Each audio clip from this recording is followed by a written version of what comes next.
Asia cup में आज पाकिस्तान और रिवायती हरीफ भारत के दरमियान मुकाबला होगा। कराची के नौजवानों को मैच में पाकिस्तान की फतह का यकीन है। सदर में चाय के होटल पर मौजूद हैं डॉन न्यूज़ के रिपोर्टर फैसल हुसैन। उनसे जानते हैं। फैसल, बताइएगा, कराची के बासियों ने, खुसूसन नौजवानों ने, क्या पेशगोई की है आज के मैच के बारे में? जी देखिए, बिल्कुल बड़े इवेंट का बड़ा मार्का आज होगा। एशिया कप में पाकिस्तान और रिवायती हरीफ भारत आज जो है मद्दे मुकाबिल आएंगे और इस मैच को देखने के लिए शायकीन काफ़ी पुरजोश हैं। हर जगह सिर्फ मैच को डिस्कस किया जा रहा है।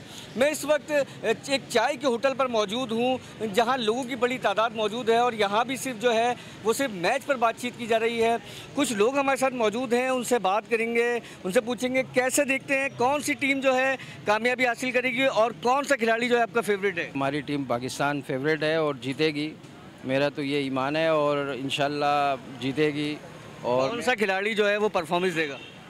साइम अयूब से मुझे बड़ी उम्मीदें हैं और हारिस रऊफ से इंशाल्लाह। शाहीन आफरीदी भी बहुत अच्छा परफॉर्म कर रहे हैं, तो इंशाल्लाह ज़रूर पाकिस्तान जीतेगा इंशाल्लाह। देखिए, बिल्कुल लोग काफ़ी पुरजोश भी हैं और वो पाकिस्तान की जीत के लिए दुआगो भी है। और उनका यही कहना है कि पाकिस्तान कामयाबी हासिल करेगा और उनको साइम अयूब से और शाहीन आफरीदी से बड़ी उम्मीदें हैं कि वो मैच में शानदार परफॉर्मेंस देंगे। जी।